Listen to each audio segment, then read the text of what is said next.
Hello and welcome back.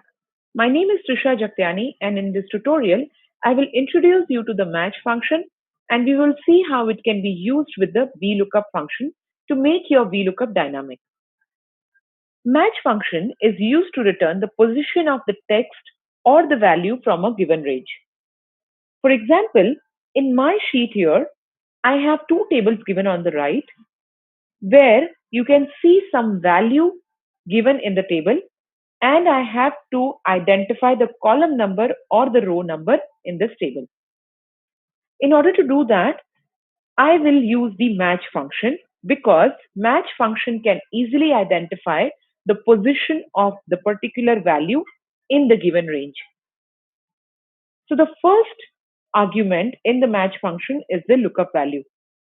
Unlike VLOOKUP and the HLOOKUP functions, lookup value in the match function is the value or the text that I'm looking for. So in my case, I'm going to pick up the sales because I'm looking for sales in the given range. Now, where will I look for the sales is the question. Sales is mentioned in the headers, which is in the first row in the table on the left. So then my lookup value is the sales, which is sitting in the H4 cell, and hence I picked up that cell reference. After the comma, I'm going to give the lookup array. The lookup array is the range from which I need to identify the value. So in our case, the lookup array is going to be the first row from where I need to pick up the position of the word sales. Once I have picked up the first row, the next one I have to give is the match type. Because I'm looking for the exact match of the lookup value, I'm going to pick up exact match as 0 and close the bracket. Also notice that the second argument in the match function, which is the lookup array, will only be one row or the one column. It cannot pick multiple columns or multiple rows. It can only be a single column or a single row. So this is a rule. After doing this, I will press enter.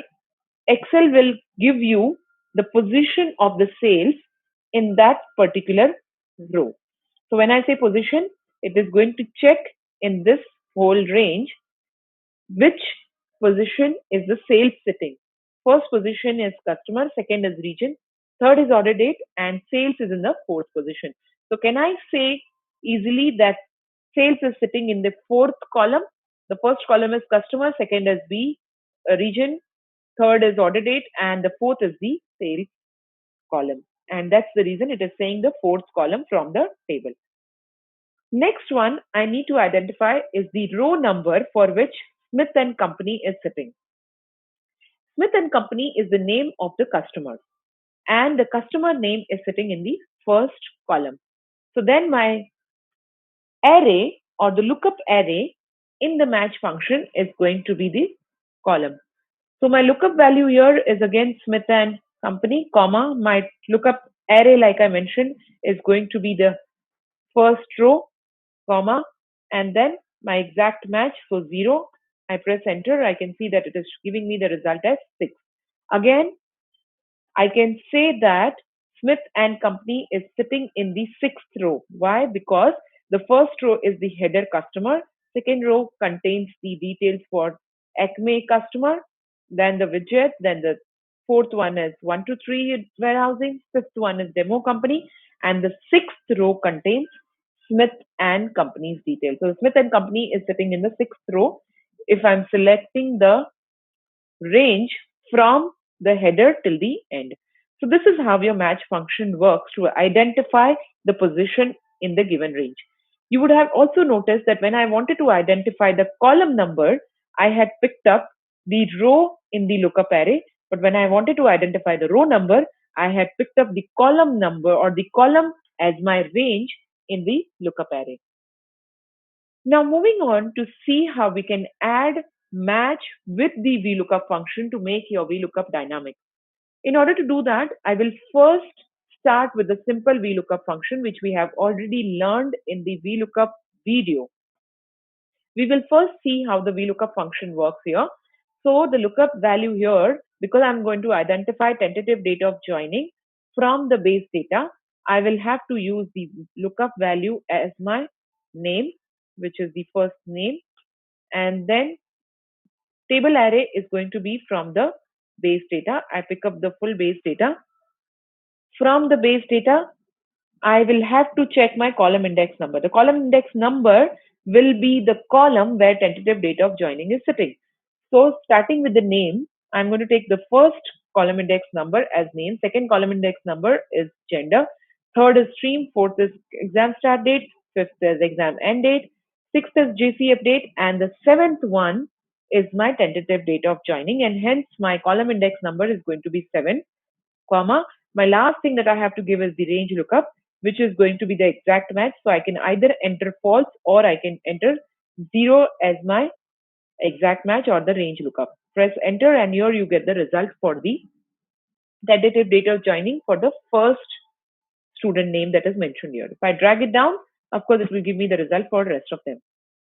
Now, let's move on and see where I can add the match function. In the VLOOKUP function, your column index number is entered manually, which is number 7, and is a static number. So it will not change even if I make any changes to the base data. However, you can also create a dynamic column index number by using a match function. And you can easily now understand how you can do that by looking for tentative date of joining in the base data in the first row, because that is where I need to identify which column is the tentative date of joining sitting. So first, I will only do the match function here. So why we will do the match function, that also we will see. Let's say I delete any data from the base database and I delete from here. Ideally, your tentative date of joining now is in the sixth column. So 1, 2, 3, 4, 5, and 6. But when I go onto the VLOOKUP, you will see that it is still picking up 7. That means it is giving me the answer from the next column, which is the commission received. And so it is incorrect. Now you might ask me that it is still giving me a date. How is it picking a date when the commission received is actually a number? Because it is still having the format as the date. So if I want to change it and see, I can always change it into a number by clicking on this number format and it will give me the number. I'm keeping the format as it is, and this time I will try to delete one more and see what happens. Here again, you will see that it is giving me a reference error because it cannot find the 7th column in the list and it is empty, and hence it is giving me an error. Going back, if I have to make sure that Excel automatically identifies the column index number, I will have to use the match function to replace the static number as my column index number. So first, I will do the match function in a different column to identify my column index number. Now in this case, my lookup value is going to be the text or the value that I'm looking for in the base data. Now I am looking for the tentative date of joining because I'm trying to identify the column number where the tentative date of joining is available in the base data. So what I do is I will select the lookup value as my tentative date of joining from this list. And then after the comma, the lookup array is going to be in the base data, because from the base data, I need to identify which column is the tentative date of joining sitting. Like I mentioned earlier, to identify the column number, I'm going to select the rows. So my row is going to be the place or the row where my headings are. Once I select the row, after that, I will have to give the exact match. So I'll enter 0 and press enter the close bracket and press enter. Here you can see the 7, which is my column index number. So now can I replace this column index number, which is a static number, with the match function? Before that, let's see if I delete anything, does that match function automatically identify it? So I'm going to delete one column from this. It automatically identifies and say the 6 as my column index number. If I add anything, is it going to change? So I'm going to first get that back and now add one more column. So let's see. Yes, it is giving me the 8th as my column index number. So now you will see that it has changed here because I had taken In this case, it is still showing me 7. So now what I'm going to do is I am going to change or replace the column index number, which is a static number, to the match function. I'll remove the 7 and enter match there. The lookup value, like we had done earlier, is going to be the tentative date of joining, comma. I'll look in the base data, my row from which I want to identify the column number, comma, 0 as my match type, close the bracket and press enter. Here you will see that it has automatically identified the first cell which contains the exact date. Now what has happened is I have picked up the tentative date of joining as my cell reference. So when I try to drag it down, my G1, which has the tentative date of joining, if I drag it down due to relative referencing, the G1 will become G2 and G2 will become G3. So instead of looking for tentative date of joining, it will start looking for the next value, which is the date. In order to avoid that, one thing I can do is I can type the exact word as tentative DOJ, which is the exact word that I'm looking for in the inverted commas. Now, if I drag it down, of course, it is going to keep the same and give you the result. Or what I can do is I can freeze the row number by putting a dollar sign in front of the row number only.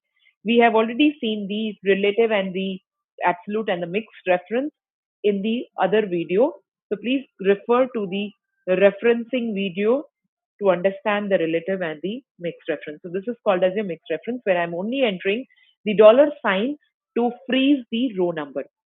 Now, if I drag it down, of course, it will only look for the same row. You will see that even if I go down, G1 remains the same and it doesn't change. So now if I delete any data from the base data, it will still look for the correct information and it will give me the result as the tentative date of joining, which we are looking for.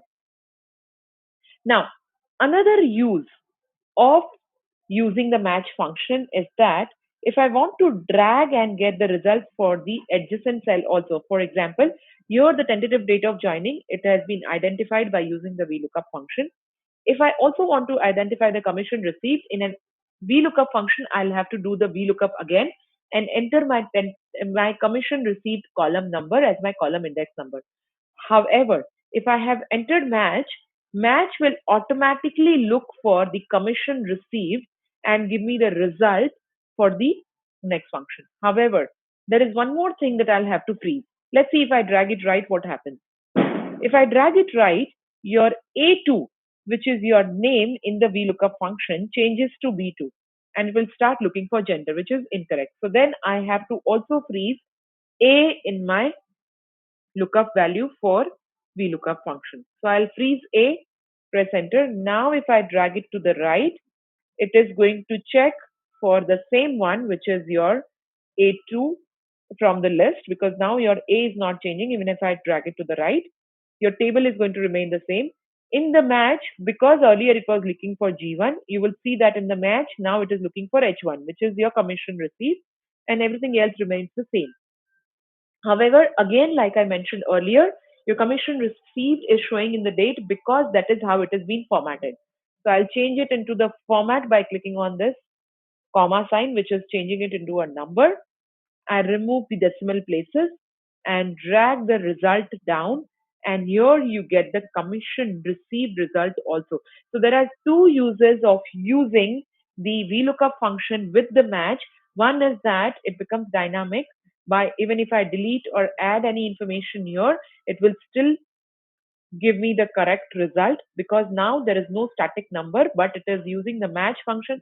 We are asking the match function to look for the column index number and we are not entering it manually, and hence it is still giving me the correct answer even by making any changes into the base data. The second use of using the match function in the VLOOKUP is that I can drag it to the right as many columns I want to identify. So hope you found this video useful because it is giving you so many information and making your life so simpler by using the VLOOKUP function to get result for the multiple columns. Thank you for watching this and keep watching for more videos to understand the advanced Excel functions. To know more, follow and subscribe to Upgrad.